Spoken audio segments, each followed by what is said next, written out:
Hey guys, how you doing? Hope everyone is doing okay. I hope everyone is safe.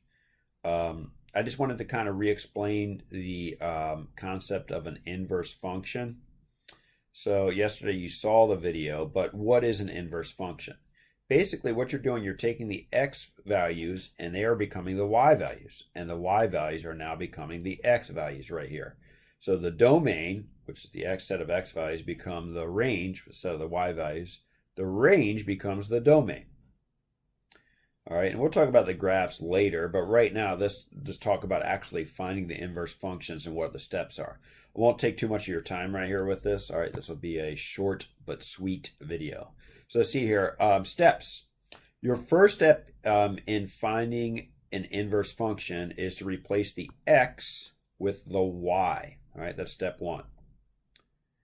Now, if a function, of course, says like f of x equals right here, if it says it like that right here, well, then obviously you would want to change that to a y equals and then replace the x with the y, okay? Next, we're going to solve for my new y. All right, and then my last step right here, basically you're done after you solve for the new y. The last step is that now your new y will become f inverse of x. That's f to the negative 1x. That just means the inverse, okay?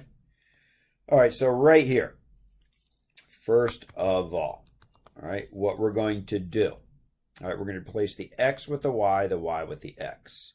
So let's do that. Now it's going to become x equals 2y plus 1, right? And now we're going to solve for our brand new y. There we are, okay? So I'm going to first subtract 1 on both sides. So that's going to be 2y equals x minus 1, okay? And then right here, I'm going to go ahead and solve for y. Now, I'm going to right here divide everything by 2 because it didn't necessarily say we had to write it in slope-intercept form. Obviously, if we were graphing, we'd want to put it in slope-intercept form. I erase this so I have a little more room. There we go. So no problem. I'm left with my new y equals x minus 1 over 2. Now, if you're writing this in, remember from Algebra 1, if I'm writing this in slope-intercept form, that's just going to be y equals, how would I write that? X over 2, or otherwise known as 1/2 x, right? Because that's like 1x over 2 minus 1 over 2. Okay. There we go. Okay. However, this is fine right here. And of course, I just write it as this is an inverse, right? So I'm going to say f inverse of x equals, right here, if I'm writing it in just regular form, x minus 1 over 2. All right, so that's all fine and well. All right, it's all fine and dandy. But what does this mean? Okay, who cares? Well, that means that right here, this is the function where the original function was right here. Y equals 2x plus 1, right? So let's plug in a couple of x's, right? Let's say -1, 0, and 1, just for the heck of it. So -1, that's 2 times -1 plus 1. That's -2 plus 1, which is -1. Then we have 2 times 0 plus 1. That's going to be 0 plus 1, which is 1. And then 2 times 1 plus 1 is 2 plus 1, which is 3. So that's going to become right here 1. So it's -1, 1, and 3.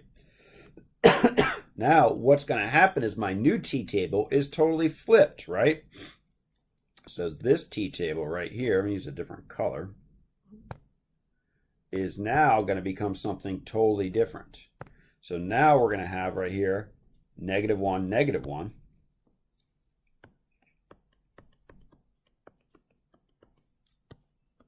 Also right here, 1, 0. And finally right here, 3, 1. Okay, and it's totally flipped. So just for example, let's say I plugged in 3 right here. Well, I should get 1. Let's see here. So that's going to end up being right here if I plug this all in right here, I'm going to end up getting, let's see here, we have y equals, let's plug in 3 for x, 3 minus 1 over 2. That gives me 2 over 2, and lo and behold, I get y equals 1. So it's totally flipped around right here. But all you have to do is, this is all I'm looking for, the actual answer, okay? I'm just showing you what this actual means. Okay, till next time. See you later.